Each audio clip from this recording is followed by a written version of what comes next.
Shalom. Shalom, yo. Yo, I'm Black Ice. And I'm the Keys. Yo, welcome to the Black Narrative. Hope everybody had a great weekend. Yes. Yo, we finally in Women's History Month. Yeah, man, March. Yeah, man, it's interesting. And we thought we'd start off the month off right. Tonight's topic is the racism of white women against black men. If you haven't already, we are streaming live on the Yoshi Vibes music channel. You know, we still on lockdown right now, but our show still be available on the Black Narrative after broadcast. Shout out to all the Patreon supporters and those donating on Cash App, PayPal. We appreciate y'all, and people purchasing our merch. Oh yeah, of course. So we appreciate it. Yeah, and so basically, the reason we want to kind of get into this because I mean, when it comes to Women's History Month, you know, it's a very big feminist thing. And, you know, feminism was a huge wave that was used in the black community to really kind of separate the black man and the black woman and tell the black woman that the black man was actually an oppressor. Yeah. You know, and, you know, of course, it was white women who were behind feminism. Yeah. And now all of a sudden, Me Too movement is coming back now. Really? Yeah, because remember, like when Joe Biden became the front runner, it disappeared. It shut down because one of the black women that's in charge, that founded the Me Too movement, despite the allegations against Joe Biden, she thought the greater good is make sure he got office over Trump, and so this totally annoyed. Even though Joe Biden's going around sniffing little girls and all that. Yeah, so they totally ignored all that, and now that he's in office, now they bring it back out all of a sudden, and so he thought that was interesting, and and like you said. Somebody said something really interesting to me too. This older person said that they was like, what did white women really do for white history month to push women further besides themselves? You know what I'm saying? Man, because they basically were content with where they were at. I mean, they were at home. The white men were making money, take care of things. It really was black women who made changes to push things forward because we was oppressed. Exactly. So white women didn't really do that much, especially compared to black women. Why do you think in modern day feminism you're seeing black women at the forefront? Because this is a cause that black women will put in the work. Yeah. That's one of the reasons why white women wanted to get them on board, because they know they've seen how black women have made strides when it came to civil rights and all this down the third, and so they wanted to use that. But at the end of the day, they hated black men as well. They hated the black community. You only push for change if you're uncomfortable where you're at. Exactly. You know what I mean? So it makes sense that black women would do that because they were uncomfortable in the position they were at in society. White women were fine. They were taken care of. The white man brought enough money for her to stay at home, raise the kids, and everything else. So where the black women had to go out there. Anybody who changed history is because they were pissed off. Right. And I always tell people this. People get me crazy when I say this, man. But happiness is overrated. You know, everybody y'all do want to be happy, but if Dr. King was happy, he wouldn't do what he did. If Malcolm X was happy, he wouldn't do what he did. Right. You just look at even the leader. They made these changes because they wasn't unhappy. Right. Unhappiness what drove them. Exactly. You know. So and if we were happy, we wouldn't be doing the show. Yeah. Oh, if we were content, this wouldn't be a thing. Yeah, you're happy, you become content. You know. Now we have a peace of mind. Then that's different. You know, I have a peace of mind about things. You can have a peace of mind. That means you're able to cope with your situation. You're able to accept your situation and be content with it. Yeah. But that doesn't mean you don't want change. Yeah, you want change, right? So so we will go into it, and I think the main thing. Another reason we're doing this show too, because I think a lot of people tend to forget because the past few years, the way the media shaped racism, they try to make it seem like anything racist was related to Trump. And it's not the case. Like people just think. I mean, I come across a lot of black people who pro-Democrat and not pro-black. And like, if I post up anything against Biden, they the first ones under my comments trying to trying to rebuke anything I said. You know what I mean? Right. And even though Joe Biden racist too, so it's racism. It's racist Republicans, and you got racist liberals too. And I mean, but it's that Uncle Tom syndrome. You have to go and you have to please the white man. Yeah. Whichever. The interesting thing about Uncle Tom is he had a good master in the beginning of the book. Yeah. So that's like the Democrats. Yeah. Shalom in the chat. Shalom, yo. So that's like the Democrats. You know, a nice master, and so you want to try to tap dance for him as much as possible. At the end of the day, you're still. And you want to bring us some. You want to bring us some receipts, man. You're gonna bring us some reminders, like Yeah, even these white people, man, they're gonna be pro-white before they pro-Republican or pro-Democrat. They're white first. They're always going to support their community. At the end of the day, I mean, look at even the liberals. They don't want to break down their community. The white liberals. Yeah. Yeah, right. I mean, well, even the gay community, same thing. The white gays gonna be white first, then gay. I've told many niggas this, that at the end of the day, when it comes to the liberals, there's a lot of racist white liberals. There's a lot of racist gays. I tell people Karen is a liberal. Exactly. I mean, Karen's a liberal. You know, if everybody was making fun of Karen, Karen the one who voted for Joe too. Yeah. You know? Yeah, she was right there. Yeah, she was right there. She was right behind you at the polls. Yeah, so it was kind of sad putting the show together, man, because there's come across so many stories over the years that white women done against black men, and it's disgusting. And how stuff they did back in the day still affects us today. Yeah. And how they still see us today, to the point that even some black women may see us in the same threatening way. Right. Because of the image that white women put out there. Right. So it's white women and white men, they were joined together when it came to oppression. Just like I think I said in the last show, you had the master and you had the mistress. Yeah. At the end of the day, slavery moved with both of them. Yeah. Both of them were big components in slavery. Because at the end of the day, when the master died, who took care of the affairs? The mistress. Yeah. The mistress owned the slaves. Yeah, she had no problem with it. She didn't have a, she owned the slaves. Matter of fact, a lot of times when slaves were getting sold, it was a mistress behind it because the master died and she didn't want to keep them. Yeah. That's real. They want to hang them around. Right. So we'll go through some of these things here. At least I thought Keith was going to show his face earlier. Oh no. No, yet. No face reveal today. No. So let's get into it.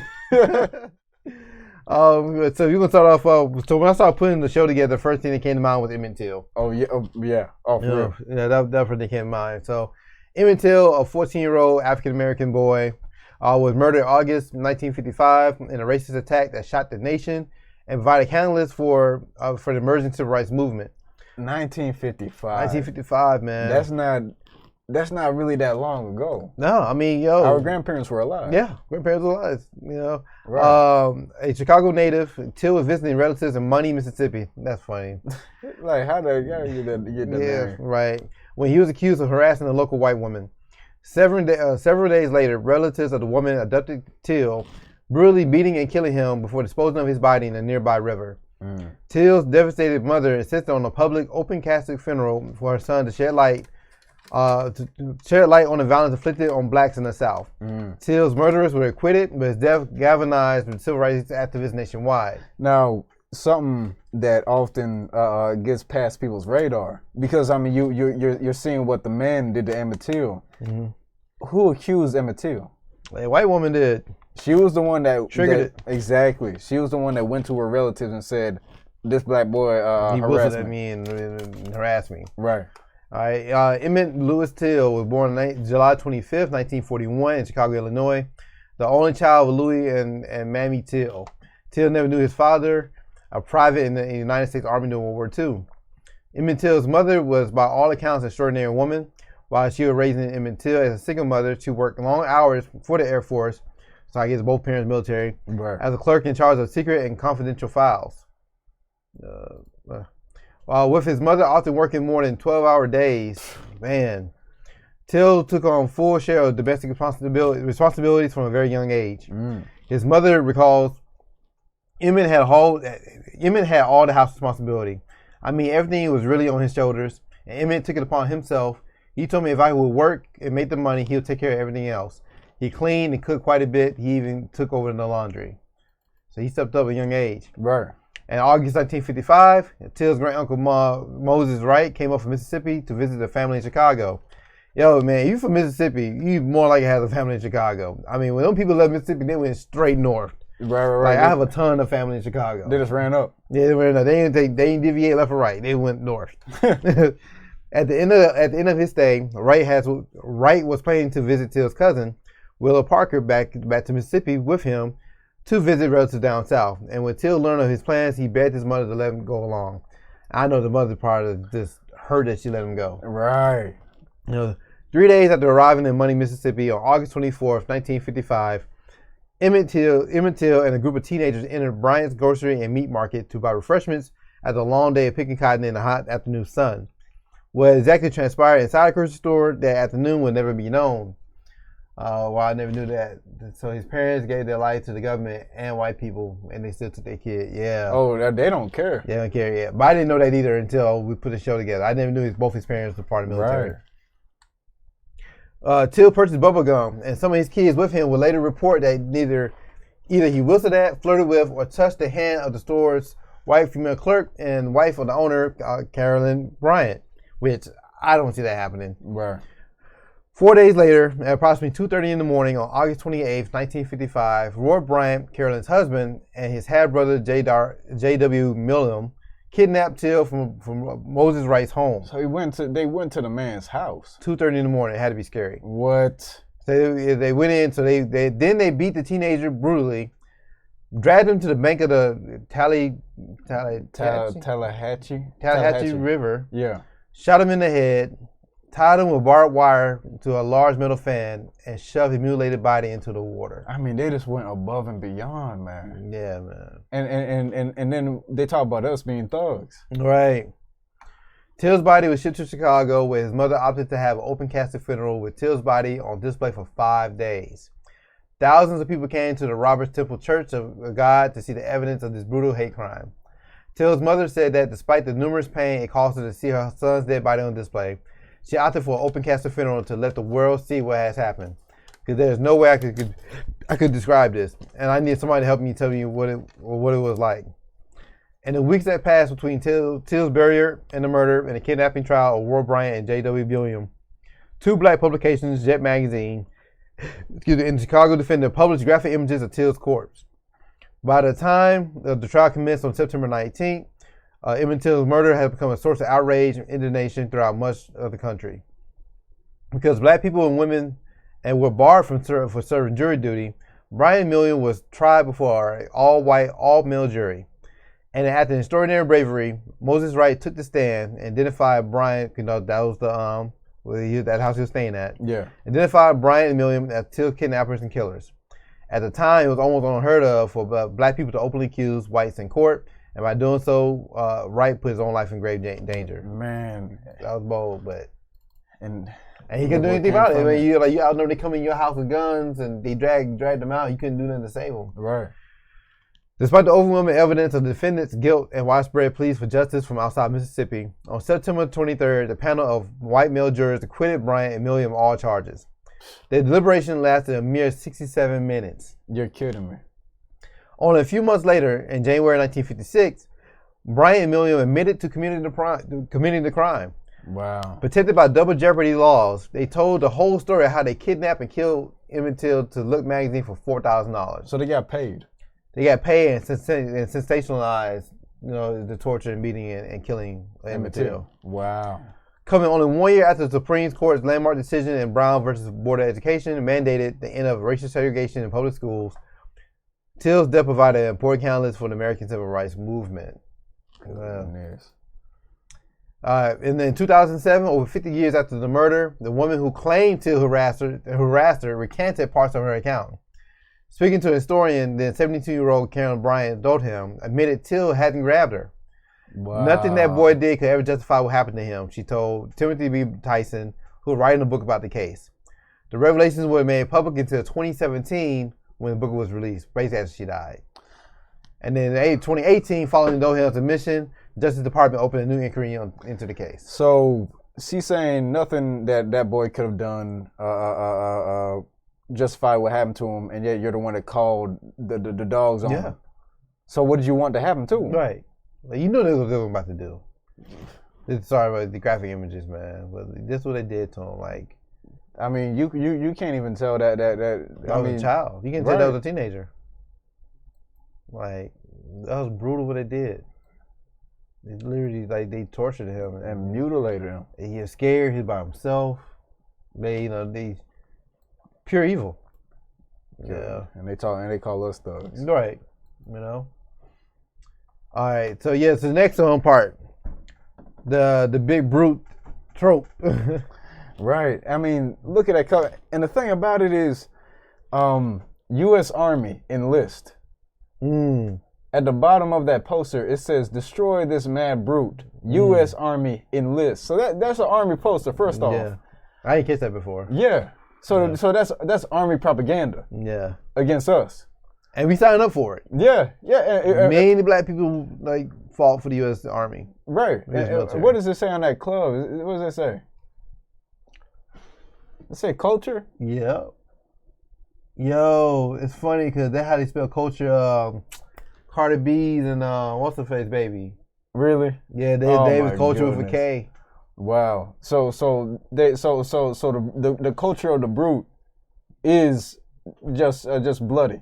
Yeah. Bloody and barbaric. Right, and taking their white women. Yeah. So you see, man, there's a lot of imagery. There's a lot of symbolism, man, in this one poster. U.S. Army enlist.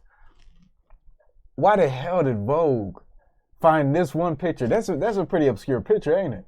Well, no, yeah, right. They ain't find a picture. They created that photo. Right. Like they styled that. No, I'm talking about as far as how they even find that poster. And somebody else found that poster. Yeah, you know what I mean? Well, we got to think about it, man, but that's like, these are well-known tropes that they had back in the day. Bruh. You know, I mean, you got many movies that would say, you know, the big, like we were going to show later on in the show, right. you know, the big mean black man, barbarian, but that's just and the wild. white woman in distress. Right, it's just wild that they drew inspiration from that. Yeah. And we're like, you know what? Vogue. It's gonna draw from that one, and it's not like you can't tell me that's not the same thing. Yeah, and the sad part, you know, like LeBron probably had no idea. Yeah. You know, he fell for it. Now photographers doing research. It's not obscure. Yeah. It was by design. They knew they were doing. Right. They knew exactly what they were doing. Yeah. So about the cover. In 2008, LeBron James became the first black man to appear on the cover of Vogue, according to the Daily Beast. As the first black man on the cover, James' role was clear. He was a giant ape carrying a petite white woman away. Goodness. The NBA star is seen with an intense expression as he has arm around a model, Giselle Bündchen. Giselle Bündchen, yeah. Critics suggested James was taking on the role of King Kong and embracing the negative stereotypes of black men. The Cleveland Cavaliers before LeBron James seemed to be embodying ugly stereotypes of black men. The wild, savage, white woman obsessed beast, Jezebel pointed out. So they all knew what it was. He didn't know what it was. Right. Yeah. Oh, yeah. Yep. Heck, even the model probably knew. Yeah. Everybody knew except LeBron. Oh, that's very funny, Vogue. Yeah, let's do that. Yeah. Right. Pose for it and everything. Yeah. You know, you imagine how many shots they had to take for the cover? Right. Like, they didn't sit there one shot. That shot they chose for their cover. Come on, LeBron. Just imagine. Yeah, like you said, it was, like Mon said, they styled and dressed and everything, posed for that. I mean, man, like for them to draw inspiration from that, that's wild, man. Yeah. Wow. And they tried to think about us. Yeah. You know, like you see here, like this was a common theme. Yeah, goodness. Why don't we go ahead and read it? Yeah. The brute caricature portrays black men as innately savage, animalistic, destructive, and criminal, deserving punishment, maybe death. This brute is a fiend, a sociopath, an antisocial menace. Black brutes are depicted as hideous, terrifying predators who target helpless victims, especially white women. Charles H. Smith, 1893, writing in the 1990s, claimed, "A bad Negro is the most horrible creature upon the earth, the most brutal and merciless." Page 181. Clifton R. Breckinridge, 1900, a contemporary of Smith's, said on the black race, "When it produces a brute, he is the worst and most insatiate brute that exists in human form." George T. Winston, another negrophobic writer, claimed, "When a knock is heard at the door, a white woman shudders with nameless horror." Man, this sounds like fanfic. Yeah. You gotta be kidding me.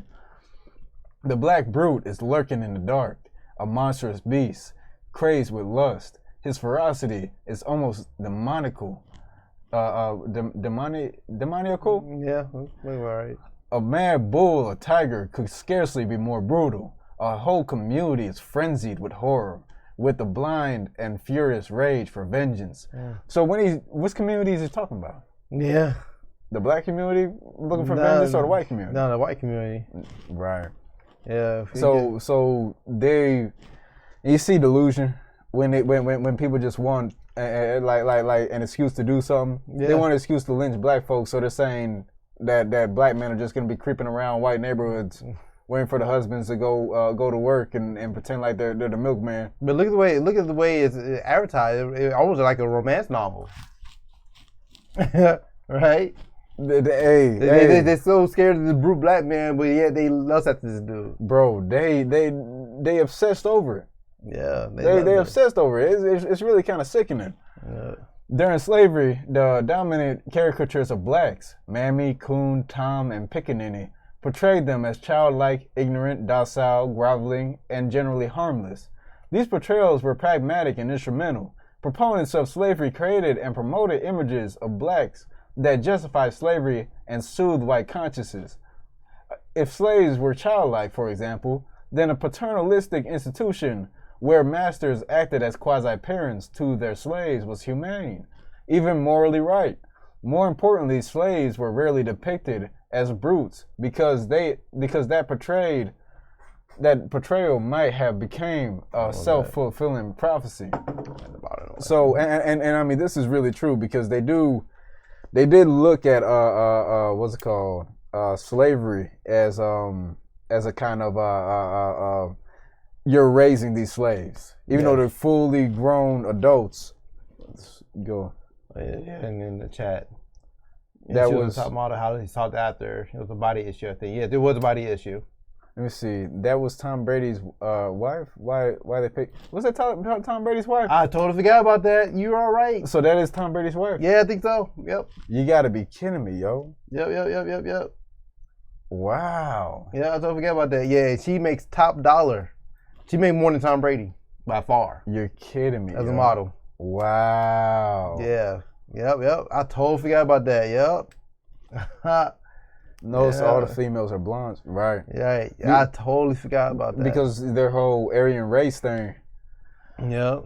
During the radical Reconstruction period, 1867 to 1877, many white writers argued that without slavery would supposedly suppress their animalistic tendencies. You see? Blacks were reverting to criminal savagery. The belief that the newly emancipated blacks were a black peril continued into the early 1900s. Writers like the novelist Thomas Nelson Page, 1904, lamented that the slavery era good old darkies have been replaced by the new issue, blacks born after slavery, whom he described as lazy, thriftless, intemperate, insolent, dishonest, and without the most rudimentary elements of morality. Page 80, 163. The interesting thing about the whole lazy, thriftless, all this, that, and the third, they weren't lazy when they were in slavery. So unless they're working for the white man, they're lazy. How lazy you gotta be that you cross a whole damn ocean to get slaves to work your land? Ain't that lazy? that's pretty lazy. Yeah, I mean, you ain't out there in the field, are you? Right. Who's the lazy one? Right. But hey, you see people. Wow. Yeah. Page, who helped popularize the image of cheerful and devoted mammies and sambos in his early books, became one of the first writers to introduce a literary black brute. In 1898, he published Red Rock, a Reconstruction novel, with the heinous figure of Moses. Wow. So they named him Moses too. Yeah. A loathsome and sinister black politician. Moses tried to rape a white woman. He gave a snarl of rage and sprang at her like a wild beast. Page 356 to 358. He was later lynched for a terrible crime. Snarl of rage and sprang at her like a wild. It's not like a romance novel, like enraged lust. Like, yo, what the man? These white dudes. Yep. The terrible crime most often mentioned in connection with the black brute was rape, specifically the rape of a white woman. At the beginning of the 20th century, much of the virulent anti-black propaganda that found its way into scientific journals, local newspapers, and best-selling novels focused on the stereotype of the black rapist. The claim that black brutes were, in epidemic numbers, raping white women became the public rationalization for the lynching of blacks. The lynching of blacks was relatively common between Reconstruction and World War II. Man, that is a huge gap. Mm-hmm. According to Tuskegee Institute data, from 1882 to 1951, 4,730 people were lynched in the United States, 3,437 blacks, and 1,293 white. Gibson, ND. Many of the white lynching victims were foreigners or belonged to oppressed groups, for example, Mormons, Shakers, and Catholics. By the early 1900s, lynching had a decidedly racial character. White mobs lynched blacks. Almost 90% of the lynchings of blacks occurred in southern or border states. I don't know who the Shakers are. I meant to look that up. The Shakers, I think they were a religious group. Like similar to the Quakers? I believe so. I mean, because you're seeing Shakers. It's you're seeing it's mostly religious, which is one of the hills white folk will run up on and go insane over, especially back in them days. Yeah. But what's wild, man, is they have those numbers, but man, imagine how much went unreported. Yeah, right. Absolutely. Because I imagine I'm pretty sure those numbers are much higher.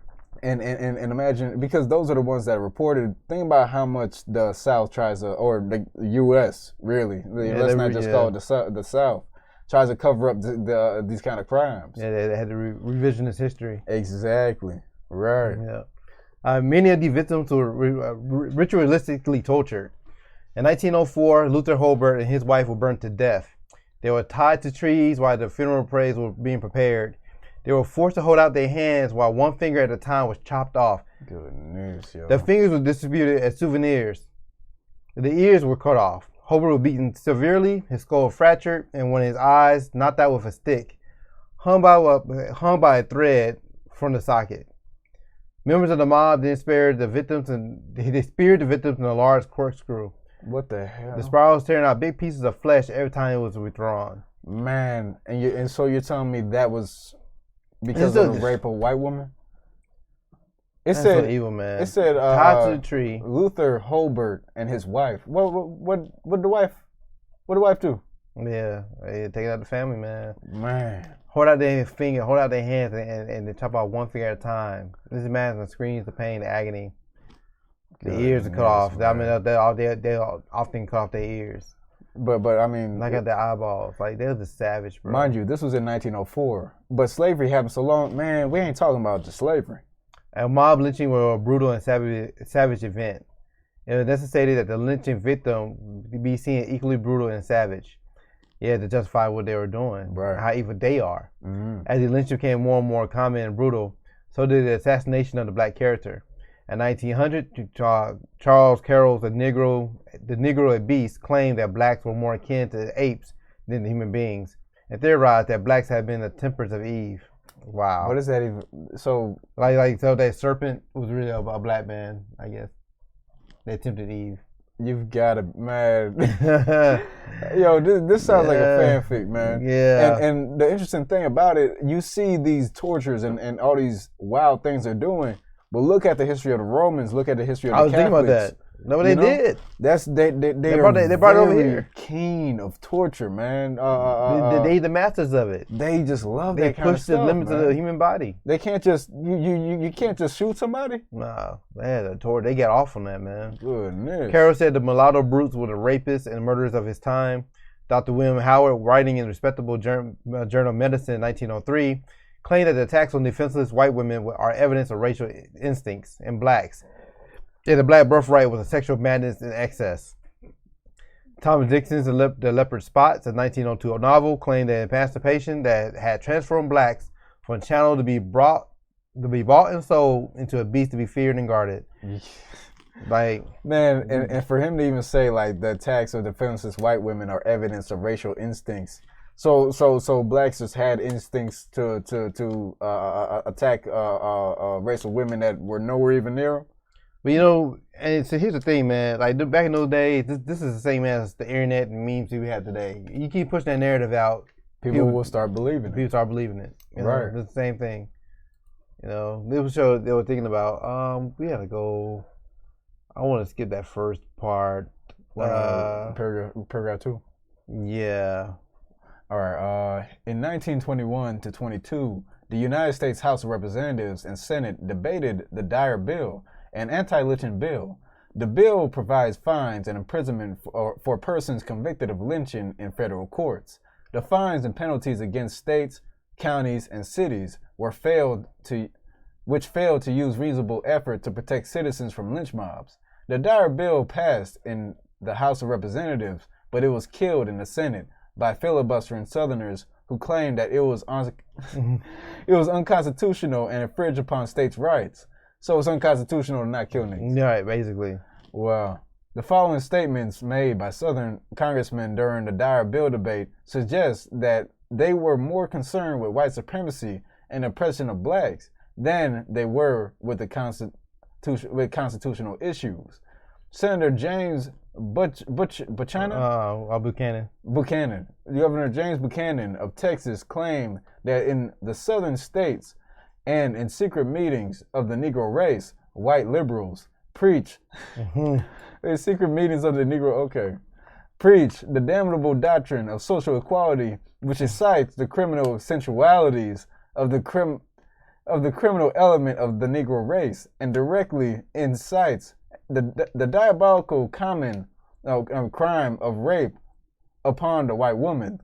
Lynching follows as swift as lightning, and all statutes of state and nation cannot stop it.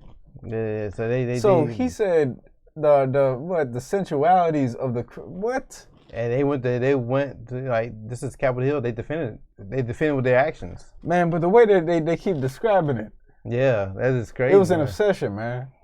Yeah, so I want to get from here. Yeah, basically about the lynching bill. We can skip that part, man. Yeah.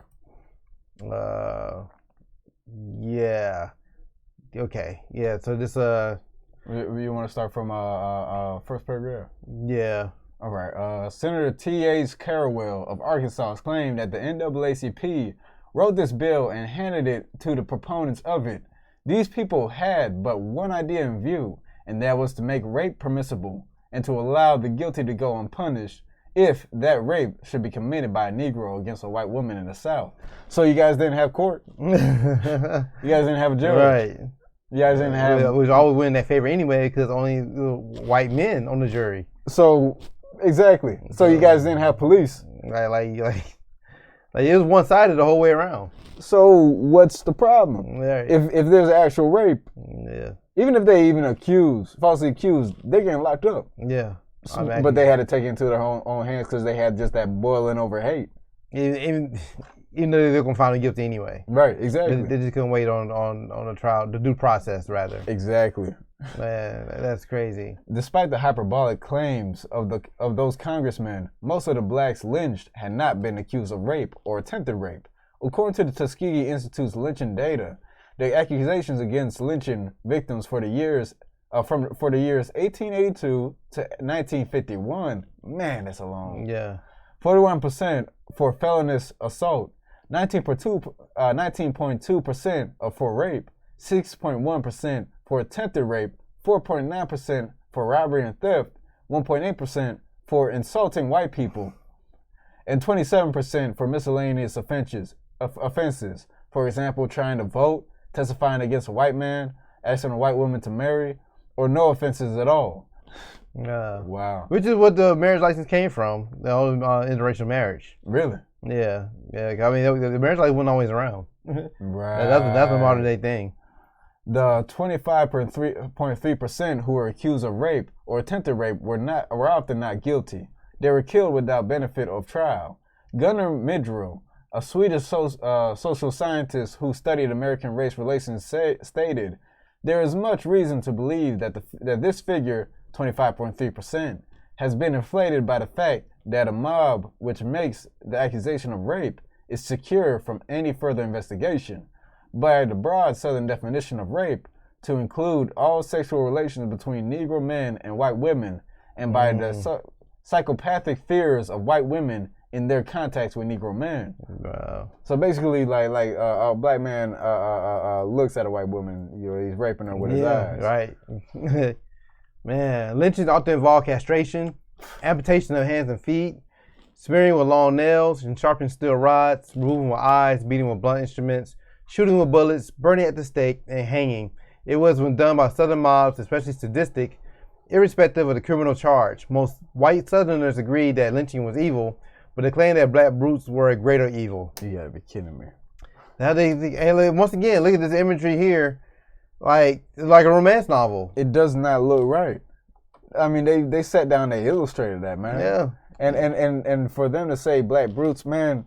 White men were eating this stuff up. I can't see no white men buying this book. Who buying this? Like, ain't no niggas buying that. Like, yo, white women buying this up. Oh my goodness.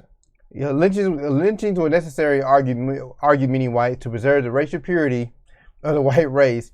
More specifically, the racial purity of white women. White men had sexual relations, consensual and rape, with black women as soon as Africans were introduced into European American colonies. These sexual unions produced numerous mixed race offspring. White women, as keepers of the white racial purity, were not allowed consensual sexual relations with black men. That's so sexist. Black man risked his life by having sexual relations with a white woman, even though she probably raping him. Right. Like, even talking to a white woman in a familiar manner could result in black males being killed. Cause she probably, remember that story of Joseph in the Bible? Yeah. You know what I'm saying? Pharaoh's wife. Man, right. Put him in that position. Bro, and they claim rape. And I'm pretty sure that could have happened multiple times. Yeah, especially on the plantation, because they had the power. Yeah. The white women would force these black men to have sex with them. Right. Yeah, we already read this about Emmett Till. Yeah. Just keep going down here. Man. Any figures that reflect negatively on us are always inflated. Yeah. Of course. Yeah, you're not going to have the right numbers. The civil rights movement of the 1950s and 1960s forced many white Americans to examine their images of and beliefs about blacks. Television and newspaper coverage showing black protesters, including children, being beaten, arrested, and jailed by baton-waving police officers led many whites to see blacks as victims, not victimizers. The brute character did not die, but it lost most of its credibility. Not surprisingly, lynchings, especially public, well-attended ones, decreased in number. Lynchings became hate crimes committed secretly. Beginning in the 1960s, the relatively few blacks who were lynched were not accused of sexual assaults. Instead, the lynching was a reaction of white supremacists to black economic and social progress. And I mean, right there, I'm not sure, because that part they're basically saying how, the peaceful protests changed the hearts of whites. I mean, you still see how they view us. Yeah, as far as being brutes. I don't know. Well, we did a whole show about the civil rights movement. Yeah. We know the UISH, the one that pushes the whole nonviolent initiative. Right. Pretty much getting our ass beat on camera. And hoping, the world saw who these white people really were, but what was the result of that? They still are who they are today. And the interesting thing about it, when it comes to, they're going to see us getting beat and their hearts are going to change. If they're racist, they're going to be cheering on the people beating you. And what happened, and to this day, I mean, we are hated. You're probably one of the most hated people in the world. Where we go. It doesn't matter. So so it didn't really accomplish anything.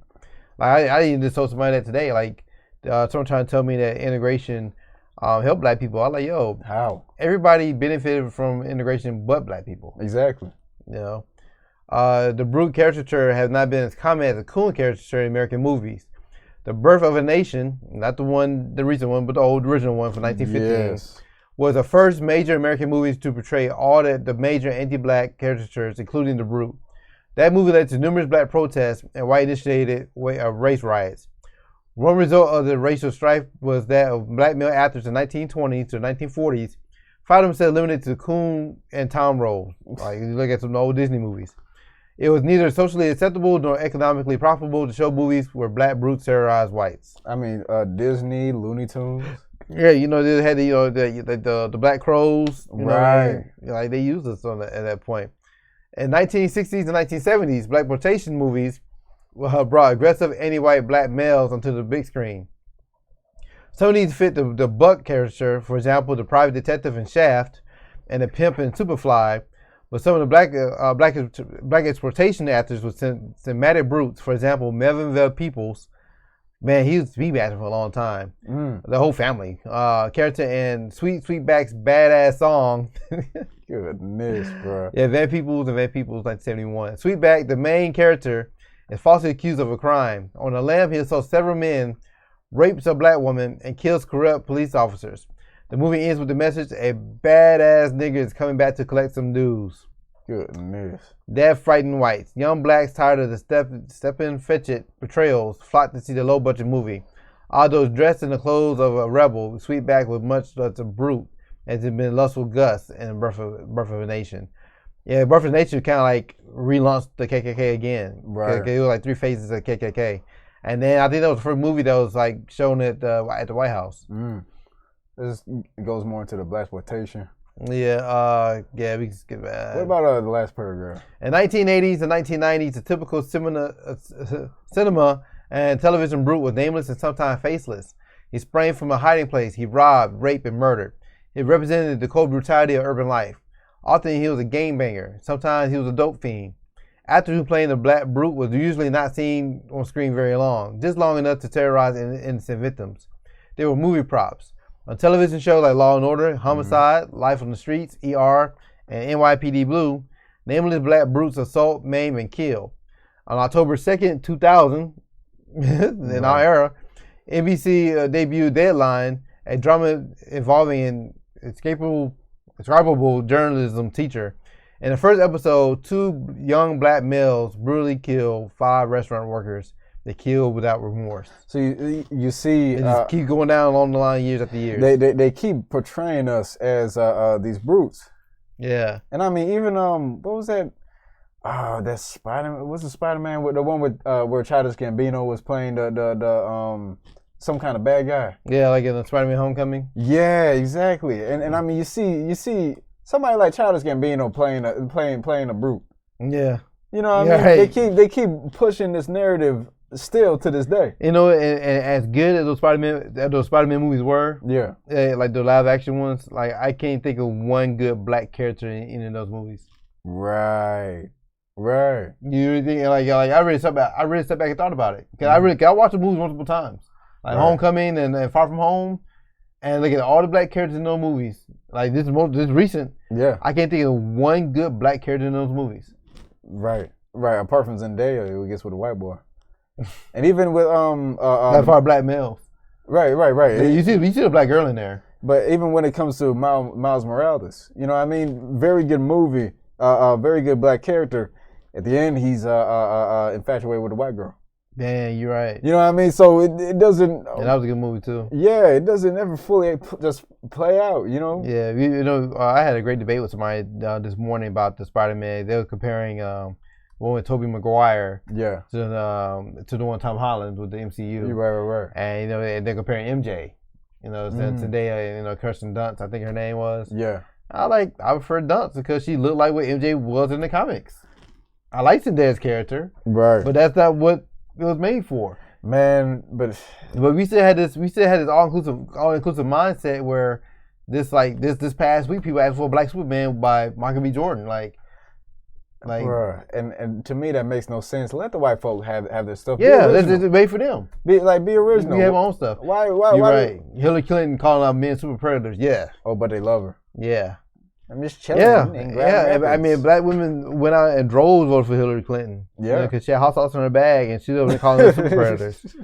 Like, that is wild to me. Yeah, she was chilling in the Grand Rapids. We talk about how racist Trump is. We went out and voted for Biden. Talking about this is racism, if not more. Right. And I mean, even took Clinton, pride in it. Even Clinton, because Clinton was... Yeah, Clinton. She was there promoting the 3 Strikes bill. Yeah. The 3 Strikes bill was the Democrats coming together and be like, what can we pick up for Joe was these there. things? Joe was there. It's crazy. During the 1988 presidential campaign, George Bush's election committee sought to portray his opponent, Michael Dukakis, as weak on crime. Bush's team used television advertising to show a menacing mug shot of Willie Horton, a black convicted murderer. Horton, while out of prison on an unguarded 48-hour furlough, kidnapped a young white suburban couple. He repeatedly stabbed the man and raped the woman several times. The image of Horton's straightening face on the nation's television screens helped Bush win the election. Wow. It also Wow. reinforced the belief that black brute is worse than a white brute. My wife's been shot. I'm shot. It made us go through a abandoned area. I didn't see any signs of God. Oh, okay. This is the phone call. This frantic telephone call came from the Massachusetts State Police on the night of October 23rd, 1989. After a desperate search, using only the sound from the open cell telephone as their guide, police discovered an injured couple. Carol DiDamati, Stewart, Yeah. 7 months pregnant, had been shot in the head. Charles, her husband, had a serious gunshot wound to the abdomen. Hours later, doctor performed a C-section on the dying woman, delivered a premature baby boy who died days later. Charles Stewart told the police that the murderer was a black man. Right. The city of Boston, which had a history of racial discord. Oh man, Boston is bad when it comes to that. Experienced heightened racial tensions as police searched for the black brute. Officers went to black neighborhoods, rounding up hundreds of black men for questioning. Hundreds. Man. The black community outraged. So basically, if you're outside, you're a suspect. Yeah. Charles Stewart picked Willie Bennett out of a lineup. Bennett subsequently arrested for the crime. Wow. Let's see. Yep. I want to see the Static Shock person. That's what made. Oh, the Static Shock movie. Yeah. that would go off. Static Shock would go off. So check this out. So they round up all these hundreds of black men. Yeah. They killed this couple. And let's see what happens with that. Later, police were informed by Stewart's brother that Charles Stewart probably killed his wife for insurance money. Wow. The police began investigating Charles Stewart and building a strong circumstantial case when on January 4th, 1990, he committed suicide. So basically, he lied. You lied. And he knew that if he used the big old scary black man, he would be able to get away with it. Yep. Now let's see the next. Yeah, let's go to the last paragraph. The false allegations of Charles Stewart and Susan Smith had led to racial violence. Oh no, Susan Smith. That's a whole different story. I can read that one. Okay. In 1994, Susan Smith, a young mother in Union, South Carolina, claimed that a man had commandeered her car with her 2 boys, 14-month-old Alex and 3-year-old Michael. She described the carjacker as a black male in his late 20s to early 30s, wearing a plaid shirt, jeans, a toboggan-style type hat. A composite of her description was published in newspapers nationally and locally. Smith appeared on national television, tearfully begging for her sons to be returned safely. An entire nation wept with her, and the image of the black brute resurfaced. The Reverend Mark Long, the pastor of the church where Smith's family attended services, said in reference to the black suspect, "There are some people that would like to see this man's brains bashed in." Squires, 1994. After 9 days of gut-wrenching search and strained relations between the local blacks and whites, there was finally a break in the case. Susan Smith confessed to drowning her own sons. In a 2-page handwritten confession, she apologized to her sons, but she did not apologize to blacks, nationally or locally. "It was hard to be black this week in Union," said Hester Booker, a local black man. "The whites acted so differently. They wouldn't speak to blacks. They looked at you and then reached over and locked their doors. All because that lady lied." I mean, they do that on a regular. Right. That's wild, man. Once again, white woman accused black man.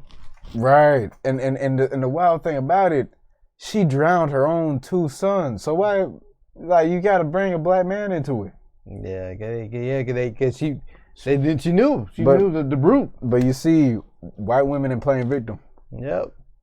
The history of using white female sexuality to justify racist violence. All right, so with this one, I'm not gonna lie, and this is written by a white woman, as we see, and to me, it kind of feels like one of those articles where they have to shift focus on them. Yeah, like you see, we're with you guys. No, really not. Yeah. We go down here. Oh yeah, this is about the Karen thing. Wait, so do you want to read that article? Yeah. No, the one before. Oh, before. Yeah. This could break down the history of what this one does. Okay. Yeah. The sentiment that black men rape white women more often than white men do is potentially false, but that's one that carries historic significance. The United States has a storied history of white female sexuality being used as justification for racist acts of violence. In the late 1900s, 1800s, the idea that black men were namely driven to rape white women was often used to justify the lynching of black men. So, of course, 1923, you had the Roswell Massacre, which we discussed just like last week. Yeah. 1955, you had Emmett Till. We showed that. Go down. Make any list of anti-black terrorism in the United States, and you have a list of attacks justified by a specter of black rape. Right. It was a racial red herring that would be brought up to justify violence or legal tactics to oppress African Americans. One that wasn't based in reality. It's a trope that tried to justify oppression. Right. Like, yeah, man. Yeah, this was interesting. I guess there's a black guy that wrote this. As we enter 2021, here's one term we need to remove from our vernacular, referring to racist white women as Karen. The year 2020 saw a slew of reports about what appeared to be privileged, entitled white women terrorizing black people going about their everyday lives. Those white women were caught on cell phones across America, threatening to call, and in fact calling managers, supervisors, police officers, and whoever they thought may intimidate these black people and help put them back in their supposed place. In some cases, those threats and calls simply pathetic and ignored. In others, they appear more menacing or even life-threatening for the black victim being accosted. And so you see, this is still an ongoing thing. Yeah. It hasn't changed. So we went from 1800 to now. Still done with this thing. They didn't just become allies, you know what I mean? And I'm pretty sure some of those women making those calls were feminists. Oh yeah. Liberal feminists, I'm sure. Right. The title had been around for my whole life, but my first major run-in with the term Karen came in May when white woman Amy Cooper was caught on camera in New York City Central Park making a false police report about a black bird watcher named Christian Cooper, no relation, on his cell phone footage. Americans saw Cooper performing a false sense of fear and victimhood to try and stick the police on an innocent black man with all the danger that entails. And the man was just minding his own business. The entire situation got international attention and helped spark conversations about white supremacy. Right before the summer racial uprising inspired by the deaths of George Floyd and Breonna Taylor, as people were beginning to think critically about the socially accepted ways that white people have been able to discriminate and racial profile others without question. Matter of fact, I did this happen the same day as George Floyd. Dang, man. At this point, the term Karen took off as the catch-all phrase to describe privileged, racist white women who actively harass black people. Karen, like the once popular phrase Becky, became a moniker to describe white women who are problematic. Such cultural exchanges were often used with the black community as code words to signal to others within the space that trouble was afoot. I vividly remember friends at college telling me to steer clear of Becky's on campus. Yeah. While others from non-black backgrounds around didn't pick up on such language, I quickly got it. To be black in America means to prioritize your safety, even in spaces, college campuses, shopping centers, parks, hospitals, courtrooms, and other common areas that deem themselves as already safe. Man, you know how many black men don't listen to that advice of steering clear of Becky? Boy, they'll pay for it. Yeah. When the term Karen went mainstream, I hope it meant the overdue beginning of a real dialogue on such acts of social terrorism. Instead, it often seemed more like another trending topic with viral hashtags, and then Karen snapped as the public began to be more aware of this kind of disgusting behavior. Rather than being angered by the viral images, people treated them as a shock factor conversation starters. And I totally agree with this. Right. Can you believe this, Ernest? White male colleague told me while sharing a viral video of some white woman at a restaurant rudely insulting her server. Another day, another Karen. Yes, I'm black. Funny. Yes, I'm black. This shit isn't new to me, I told him. And that was the day I realized I was tired of hearing the term Karen because it was being used more like a punchline than a call to action. If straight white men felt emboldened to call white women Karen, things had gone around the bend.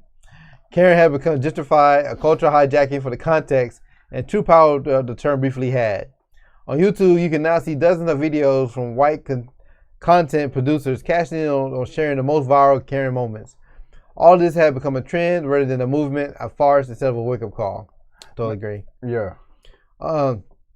In this new year, it's time to stop letting Karens hide behind inconspicuous name that passively be used to distract from the real harm caused. Call these white women by their real names. Black and brown people oh my gosh, yo. who commit hideous crimes are given the luxury to hide behind a moniker. Neither should racist white women. Well, you see, Ernest in this case, I think he's, yeah. In 2021, we should no longer reward bad behavior nor normalize it. Let's start by calling specific women and canceling Karen. I mean, when it went into the whole thing of, if straight white men are using, look, the way I see it is, this is getting too caught up in symbolism, but of course it's interesting as far as talking about what these white women are doing. But I mean, the dude got too caught up in the symbolism of the word. It's the word's not that powerful. When white people started using the word for sizzle, it was done. It was cool when Stu first said it, and when white people started using it, it's like, we good on it now. Like when they started using swear. Yeah, when you start hearing your slang terms on Saturday Night Live. Oh man, it's done. Now once it's on Saturday Night Live, it was already buried, and you know what I mean. Yeah, it's over by that point. It's no longer hip or mean anything. Yeah, man. Like still stuff here, man. And yeah, here's the tripped up part about this. Like, I'll say the article for what happened at the end of that whole story. Yeah. Basically, she got off. Oh, of course. She got off, but part of it was his fault, man. What he did. Oh, I didn't like the way he reacted to it. No, yeah, Chris Cooper was. Oh, okay. Yeah. Okay. Yeah. What's this right here? Yeah, but this hours later on the same day, halfway across the country, a similar nightmare scenario was also caught on camera, and it would be the end. It would end in the killing of George Floyd by police. So that did happen on the same day. Right. Yeah. Did I have it here? Yeah. The reaction. I want to get to the conclusion of this. I always have to see what happened with here. Because basically, he didn't want to file charges, what he should have. Yeah. Oh, yeah, man. and then the punishment she got was laughable. Bro, why do we keep doing this? Man, let that have been a nigga. Yeah. Let that have been a nigga. I'm pretty sure he would have filed charges. The incident received wide publicity when a video was part of the incident went viral in the hours following the event. On July 6, 2020, the Manhattan District Attorney announced Amy Cooper had been charged with filing a false police report and misdemeanor. Well, upheld up to 1 year in jail. She was arraigned October 14. She didn't get into jail time. Right. And so, actually, I thought I'd say what she actually got. And then she didn't even apologize. I mean, of course not. Why would she? Yeah, on top of that. Oh, okay, here we go. Yeah, charge against Amy Cooper dropped after completing the racial bias education program. What? Racial bias education program? That's all she had to do, bro. That's all she had to do. You're kidding me. The Manhattan District Attorney Office on Tuesday dropped the misdemeanor criminal charge against Amy Cooper, the white woman who called police on a black man in Central Park last May, as she completed education and therapy classes on racial equity. Given the issues at hand and Ms. Cooper's lack of criminal background, we offer her, consistent with our position on many misdemeanor cases involving a first arrest or alternative. This should be a hate crime. Restorative justice resolution. Designed not just to punish, but to educate and promote community healing. Assistant DA said this in court. Man, and she just sat in the class, rolled her eyes. Probably a one-day class, while we know. Right. They probably laughed it off. The Critical Therapy Center provided classes to Cooper to focus on the ways in which Ms. Cooper could appreciate that racial identities shape our lives, but cannot use them to harm ourselves or others. You live in New York City. How diverse can you be, bro? Like, does she really need a lesson on there? Having completed 5 sessions, that's all it took, Ms. Cooper's therapist reported it was a moving experience. And then Ms. Cooper learned a lot in her sessions together. Man, look, I'm pretty sure the Joshua's Law driving classes, it was probably longer than that. Yeah. Yeah, but I wish I got a quote from the guy, man. But he was, that white forgiveness was strong with that one. Oh, man. When it comes to us, boy, we will run, we will knock 20 niggas over to forgive a white person. But you owe me $5, man. I hate you for life. Oh, bro. Oh, man, look. If somebody owes you $5, man, you can't, you hope the worst on them. You hope the devil take their soul and all this, that, and the third. But let a white person, I'm talking about smack you around, damn near kill you. I forgive them because I'm Christian. Right. You know, I gotta forgive him. It wouldn't be Christian not to forgive him. Yo, so this is the good stuff right here, man. This is the movie Mandingo. Yeah. This is on the thumbnail that I had on here. That was on the right hand side. You saw the Mandingo. Yeah. Well, have you ever seen that movie? Nah. I've seen this movie, bro. Oh yeah. I think I've seen it a couple of times. Some of the details kind of fuzzy, but yeah, that movie was very wild. And shout out to my friend Pedro. For some reason, he had that movie. And we ended up watching it. But yeah, this movie came out in 1975. Your friend Pedro? Yeah, I know, he's Dominican. Yeah. The Pedro is the guy. Yo, check this out. Yeah, and he's in Houston now, man. So shout out to Houston. Oh, yeah. Yeah, so this movie, man, an 1840 slave owner trains one of his slaves to be a bare-knuckle fighter. All right, so that's a synopsis, I guess. Yeah. More details here. It's in mid-19th century Louisiana. Falconhurst, a rundown plantation, is owned by Warren Maxwell, and largely run by his son, Hammond Maxwell, who walks with a limp due to a childhood accident. Hammond is under pressure to get married and produce a male heir to continue the Maxwell legacy before Warren dies. With no experience in courting a potential bride, his sexual experiences confined to slaves and whores. So he's raping slaves. Goodness. Hammond ultimately chooses his cousin, Blanche, for his wife. Yeah. I want to say that was the first cousin. It would not be considered a courtship in its true sense. In turn, that's her name, right? Blanche. Yeah. In turn, Blanche agrees to the marriage largely to escape the wham of her sadistic brother Charles. What? All right. As the father tells him in its custom, Hammond, while on his and Blanche's honeymoon in New Orleans, also obtains a slave as a go-to sexual partner. He binds Ellen, who he met when she was given to him in hospitality when visiting, who was then her master. So you visit the master. I have my slave. And have some of the cornbread. Oh, it gets worse. Concurrently, Hammond also purchases Meade, a Mandingo, my goodness, as a slave, something Warren had always wanted because of their physical strength. So he lusted after Mandingo. The plan with Meade is to breed him with a female slave to produce further Mandingos, who they can sell for a higher price than other black slaves. However, Hammond, out of circumstance, uses Meade in a potentially lucrative sport of no-holds-barred slave fighting, often to the death. Saw that in Django, too. Yeah. Hammond and Blanche end up having an unsatisfying marriage, largely due to something Hammond discovers on their wedding night.